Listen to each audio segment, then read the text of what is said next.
What do you love most about The Expanse? I had this question out for my Twitter followers, and today we're going to look at your responses. So let's get into it. Also, I am going to be having a beverage, and today I'm having a Mill Street watermelon wheat beer. So yeah, I'm saying. First, I think I'm going to be looking at the quote tweets. Captain Revo, yes. Joe Teach, nice to see you again, says, if you haven't watched it yet, just know that you are missing superb, witty, and incredible human writing. The writing is enveloped in the most imaginative and well-crafted VR, costume design, and studio sets, and the story is wonderfully portrayed by uniquely talented actors. It's very nice to see you again, Joe. Over here we have Angela. She says, Avasarala is the best character on TV. Complex, devoted, driven, clever, magnetic. I hope at Avasarala, or at Shorey, I said at Avasarala, at Shorey receives all the acting roles she wants and all the acting awards she deserves. And I hope that too. Soaking says, Frankie Adams. Gotta love Bobby. Rainbow Warrior says, Bobby, Amos, and Eric. I agree. Everyone loves those characters. Nat says, Avasarala and Amos chemistry. Yes, they do have they have something interesting going on. Avasarala's wardrobe, holy crap, yeah, her wardrobe's great. Bobby Draper, Belter Creole, yeah, the language of the Belters. I started the video with that by saying, yeah, I'm saying. By the way, this tastes kind of weird. I don't know if I like it. Railguns, Diogo Sasake, and Solid Science. Very good points. That's wonderful. Captain Carter Stan account says, badass woman. Yeah, there's a lot of badass women in The Expanse. Morgan, the world, the characters, their stories, and the science. You know what? Couldn't have said it better myself. The Expanse Geeks, nice to see you. You're often showing up in my feed. Love to see you around. I love pretty much everything about The Expanse, but especially the amazing talent of every single person involved in making the show. Cheers, bud. Or I should say, yeah, I'm saying. Shannon. Oh, Shannon, yeah. So you're often too. It's the characters and their relationships and the growth for me. Big heart eyes for those nerds. Big heart eyes for those nerds. Cheers, Shannon. Thank you. Oh, and then this is Libet says, do you have a couple of days? I guess you live it a lot. And I think you're from Norway, right? I believe that's a Norwegian flag. I definitely want to go to Norway one day, and if I do, I'll give you a shout because I'd want to know some good restaurants. I want to cycle in Norway, actually. I want to try to do it on a bike. I know you'll probably have to do that in the summer, so maybe next summer when things are more normal. TC says everything. Everything, question mark? Yeah, everything. Firelord Vips says, Avasarala. Wait, okay, actually, realistic future sci-fi story that is so grounded. Great characters, visuals, music, etc. The high and continuing tension throughout the story, the multiple factions that aren't clear-cut good or evil. Yes, that was the point I was actually going to make. I think at the end of the video, I'll tell you as a fan what I like about the show so much, and I think that the clear-cut, it isn't like clear-cut good and evil, especially when it has to do with characterization, is one of my main driving forces and why I like The Expanse so much as a fan, not just because I work on the show. Can I say everything? Mainly Avasarala is how Firelord Vips ends her statement. Great. I completely agree with that. Beldova says realistic depiction of the future. Yeah, it is. I mean, the colonization of the solar system is something that's going to be in our future. Hopefully, I'll be able to see the colonization of Mars. That would be something that I would want to live for. So I don't know if it's going to happen in the 2030s, but I hope it will happen. So the colonization of Mars will be great. for humanity. All right, so those are the retweets. Let's go into the actual comments. So John says, I like The Expanse because of the space and the good characters make it even more enjoyable to watch. The story is really good. Yeah, I think that's a great point. So here's Mark saying, the first 2 seasons, great mystery, but limited scope in our solar system. Miller. The other seasons are also great, but the first 2 seasons were the best. Yeah, I mean, everyone has their own opinion of what season is the best. I like 2 and I like 4. I think those are my favorite seasons, but yeah, it's great. Unstoppable says, came for the sci-fi but stayed for the humanity. Every character has a solid reason, no matter how small the part is. Yeah, that's a great point. A character that's thrown into the show, usually they have a bigger importance to the story, not just to have them there as window dressing. So I think that's, again, this all stems into the writing.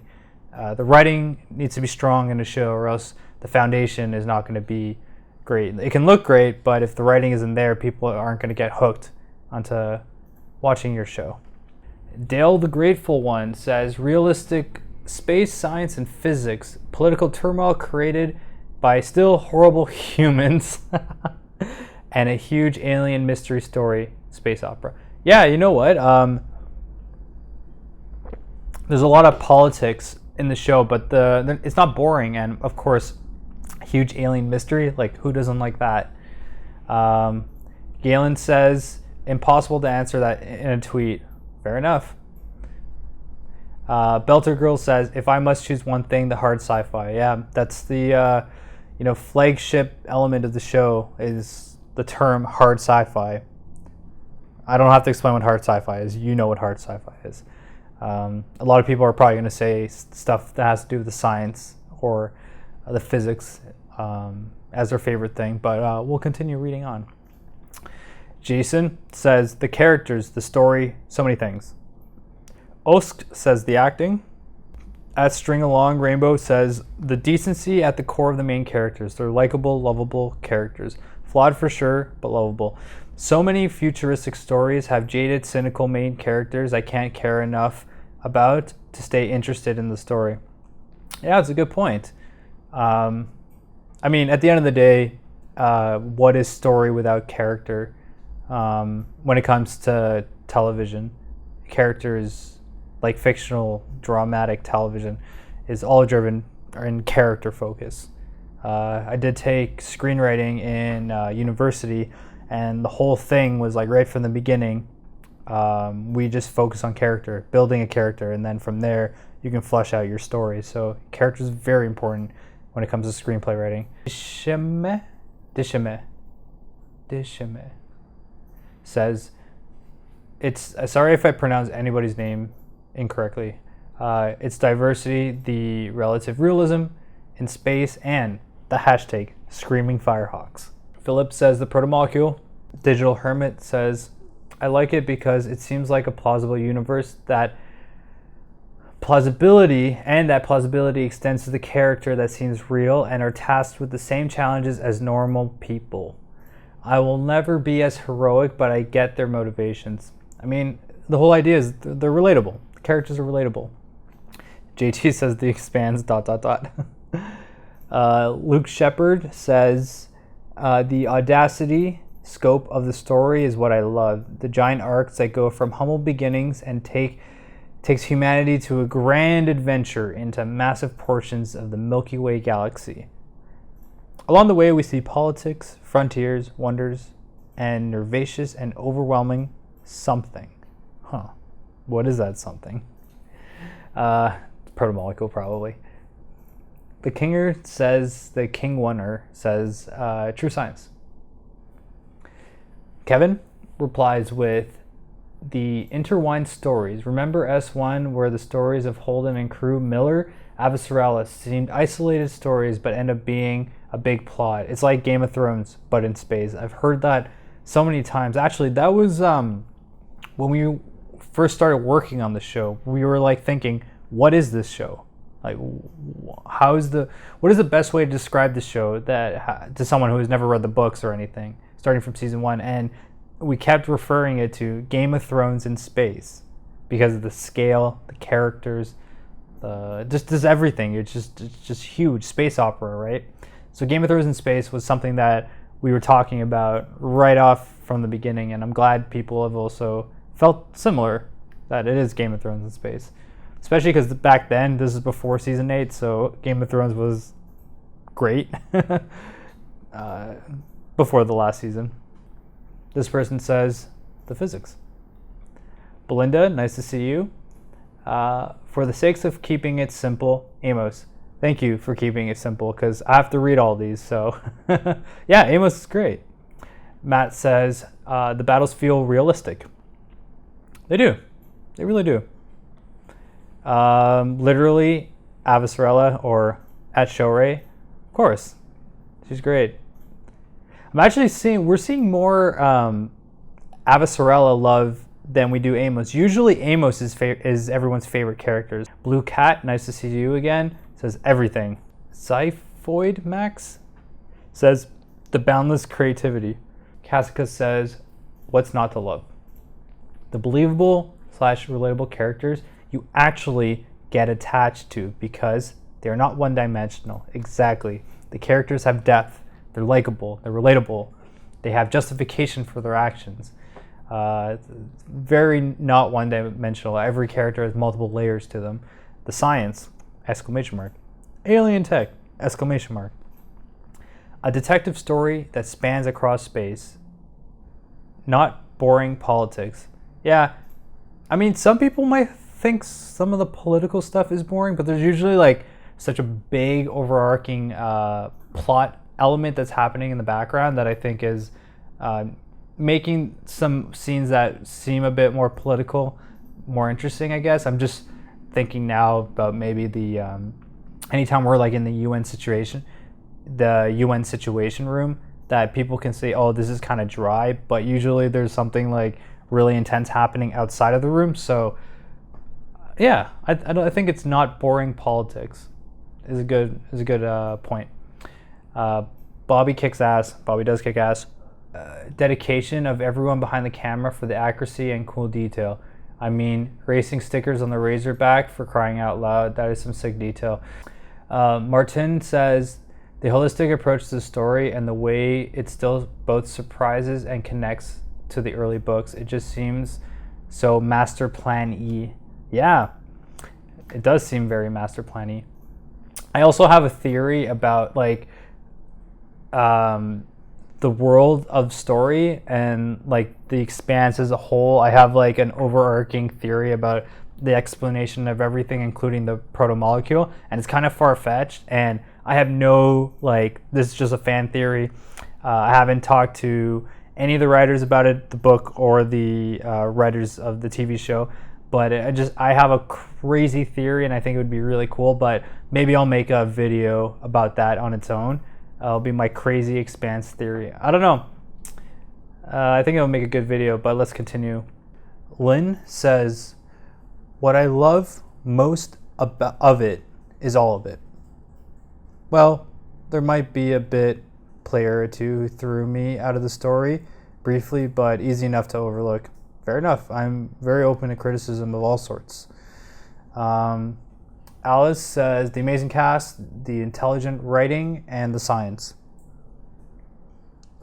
Great too. Also, I want to encourage people, like, if you don't like the show, feel free to comment as well and just tell me why you don't like it and what shows do you like. I'm really open to criticism. Even like, I don't know, art work is the art department. So if there's something that you didn't like the look of, let us know. I'm always about improving everything, even moving forward in the future.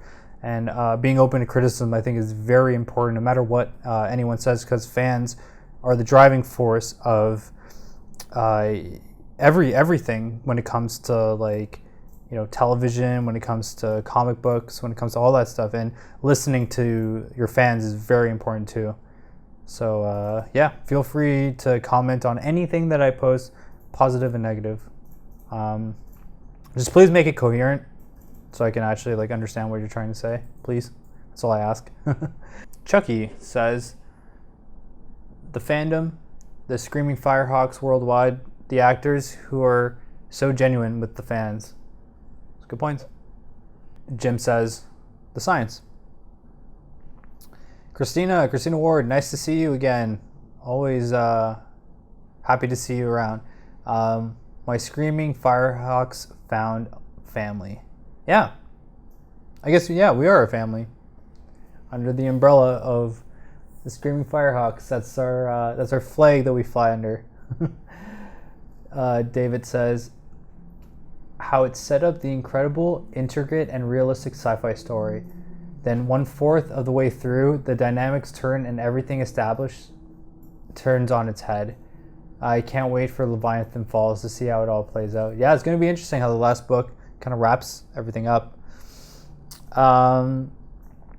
Sharon says that they made sure Amos's sleeves are rolled up so we can enjoy looking at his biceps. That is absolutely hilarious. Yeah, he has really good biceps for sure, and they're tatted up too. Some of them are real and some of them aren't. And I know people have gone into detail about figuring out like what the real ones are and he doesn't have that many real ones, but yeah, he definitely has some of the ones that we did for the show. And if you want to cosplay as him, gotta get those tattoos, right? Okay, moving on. Mara Red, I'll use her @ symbol. She says, science fiction that doesn't neglect the science or the fiction. Diversity that doesn't feel forced. Avasarala plus Draper equal best sidekicks ever. I mean, who wouldn't want to be a sidekick with Draper? So, or Avasarala even. She'll be interesting to have a drink with. Frank says, toss up between truly interesting characters and sci-fi that leans heavy on science and realism. See, I had a feeling a lot of people were going to talk about the science and have that be their favorite element of the show. Craig, version 4.2. What happened to the other?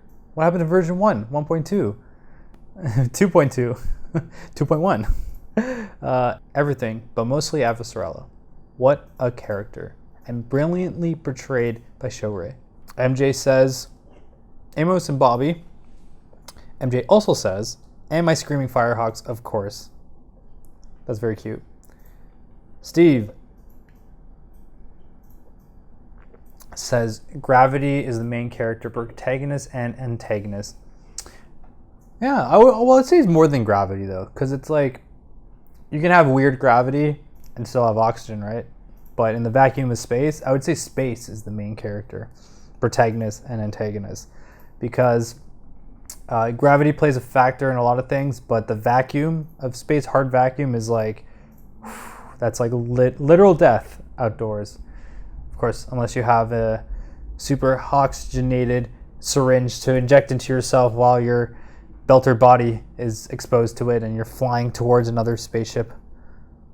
You guys all know what I'm referencing. Moving on. Void says, physics for sure.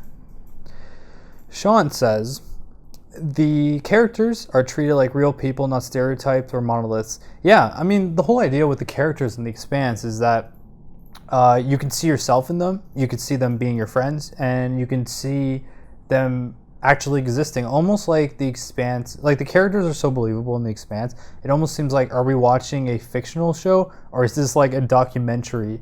You know what I mean? Like, of course, it's way in the future, but it has the elements of it being something that can actually happen, right?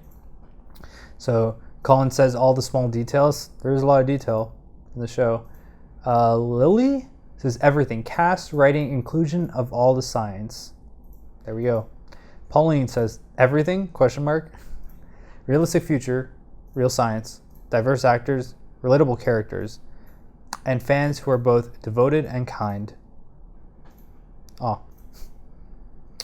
Healer says, the fact it looks so real. First watch of the series was constantly like, how the hell did they do that? It's time and money. That's how we did that. And a lot of talented people. There's so many talented people on the show. I can't express how happy I was to do 6 seasons with some extremely talented people that, if you look at some of their work, outside of the Expanse, it's crazy. Some of the stuff that people have done on the show. Yeah, the crew's great. Gene says everything, exclamation mark, 2 exclamation marks. As you can see, I like punctuation marks. Ian Eagles, the man, says all the characters are so awesome. They're great. Steve says it could come true. Yeah, it can. I mean, I don't know if we're going to find a proto-molecule type of thing, but living out in the belt and Mars are things that are going to happen at some point, I think. And also, I actually did a video recently about terraforming, because they're terraforming Mars in the Expanse. I'll leave the link up above, and if you guys want to check it out, I suggest doing so, because yeah, I go into detail about, you know, terraforming in real life and stuff like that. It's a quick video, but definitely check it out if you haven't. But that's something that is in the show that we're going to be confronting at some point in humanity. Even if we don't terraform Mars, it'll be something that we'll have to ask ourselves, should we do it? And if we do say yes, we should do it, what is the best approach? And then there's also Venus too. We can terraform Venus, but again, another video. I'll make that video one day. Okay, Terrence or I should say the other Terrence says, space is dirty and very unforgiving. Sucking G's will rip anybody apart. Yeah, sucking G's will definitely not be fun at all. Oaktown Pirate says, Lang Belta Lang. He's talking about Belter Krill. If anyone's interested in learning Belter, I know there's some resources out there. If you need any resources, just ask. There's a Discord, and I think on Reddit too. There are links to groups of people who are devoted to learning as much Belter as they can. So if you want to learn Belter, there's resources out there. Okay, moving on. Keen Ellipse says, the idea of the protomolecule. Yeah, the protomolecule is very interesting as a concept. Lord Knox says, the fact it's a science fact show instead of science fantasy. No space magic, warp drives, shields, photon torpedoes, artificial gravity, and other shit. Yeah, it's true. A lot of the times when it comes to writing a show like this, you can't really just say, oh, it just happens. You have to ask yourself, okay, why does it happen? In Star Trek, you can be like, we go from one place to another, boom, we're there. And you don't really question it. It's pretty easy to write, you know. We go from A to B. In the Expanse, it's like, okay, we got to get up to G's. Now, how fast do we want to get there? How many G's? Do we need to get juiced up? Like, do I have to be on my crash couch, or can we do like a comfortable 1G to our destination? Like, these are all factors that play into the show. You can't just say in the Expanse, let's go from A to B, because it's like, oh, we gotta deal with some stuff going to A to B. And also it's like, how fast do you want to get there? I know they do portray distance and times through editing, and the fact that you don't want to have a whole episode where someone is, you know, in transit. But it is something they consider for sure, especially in the combat. In the combat, when they're in high burn maneuvers, there's definitely something that really shows off the whole science fact elements of the show.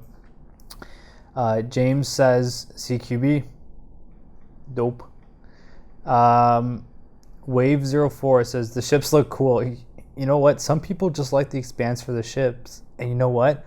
I don't blame them. The ships are cool. Daniel George says the fact that you can actually love the books and the TV show. Yeah. You know, people might like one more than the other, but they're both there to enjoy. They're both great, and they have and they're different too, right? They're not exactly the same. There's some characters in the show that aren't in the books, and yeah, you can enjoy both of them. It's a great point. Neo says absolutely everything. How's all connected? Every time I rewatch and find clues that were hidden or hinted. The relationships between Naomi and Holden made me keep watching. But without knowing, I fell in love with the series and I had to read the books. I'm currently reading book 8. Wow, that's great. Andrew says, death slugs. He was actually the first one to comment on this. Yeah, death slugs. That made me laugh real hard. Neil just posted a photo of two of my favorite belters. If not, I have to say, I'm going to make a video on this, but if not, between the two of them, they're my favorite characters in the show. Between Drummer and Ashford. Drummer and Ashford are my favorite characters in The Expanse. Hands down. I don't know which one to choose. Some days, I feel more like Drummer's my favorite character. Other days, I feel like Ashford's more my favorite character. But they're literally my favorite characters in the show. And don't at me. I'm kidding. You can at me. But yeah, it's just in my opinion. I'll make a video on it. I'll go into detail why they're my favorite characters. It's mostly because they're belter, but there's more to it than that. I love belters.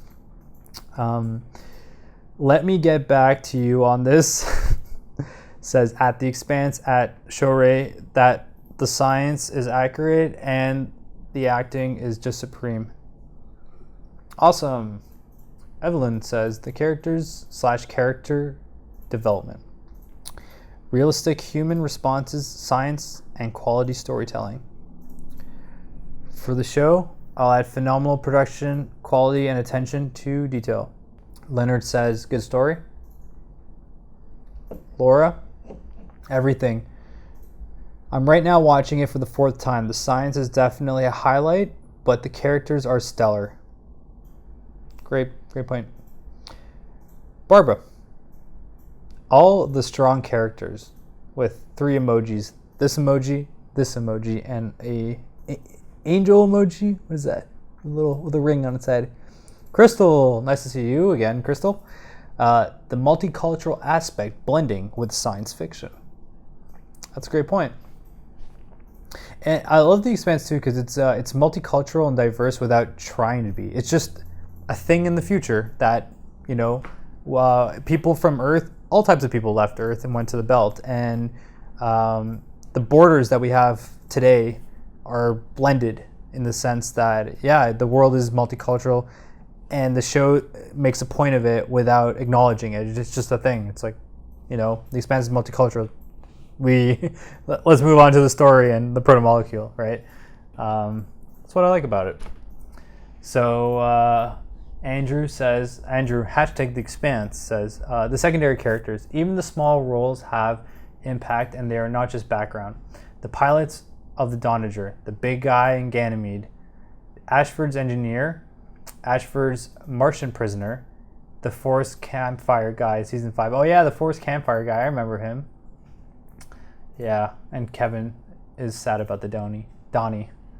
We're all sad about the Donnie. It's a good ship. Alun says, it's nearly as good as Dark Matter. Oh! Someone likes Dark Matter more, and I'm cool with it, to each their own.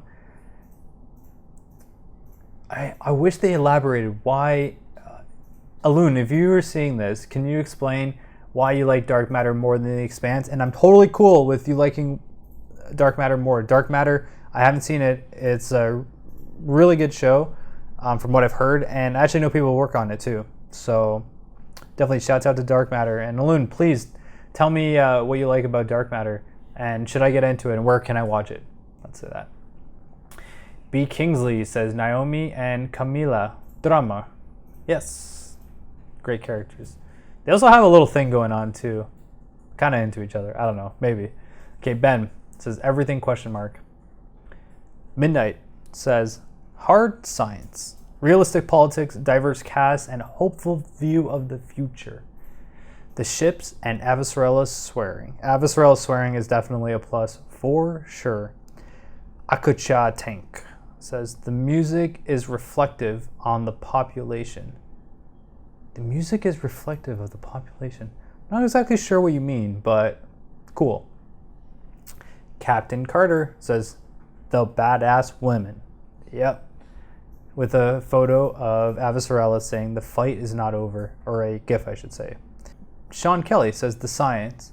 Too often in other science fiction, creators find difficulty in the way the universe works and write around it. Warp drive, the Force, hyperspace, transporters, subspace radio, etc. The Expanse embraces the challenges of science and create drama within them. Yeah, it's true.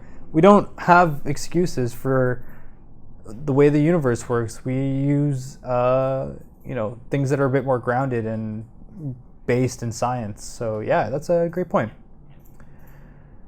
Paul says the ships. Madam Speaks says yes. Yes. Yes. Yes. Manuel Nunes says the ship design and the combat. That's cool. And Greg, what a wonderful way to end this, says the fact it exists with a heart emoji. So yeah, I think that just about wraps this video up. So yeah, sometimes I'll be posting little questions here and there, and it's usually because I'm going to be making a video on it. So if you guys want to stay tuned and maybe be in the next video, you can follow me on Twitter at Chris Danilon. And if you enjoyed this video, please consider watching some of my other stuff. I got tons of Expanse videos. I got some 360, VR stuff as well of the sets, because that's like my primary role on the Expanse. It's what I've done since season 3 onwards.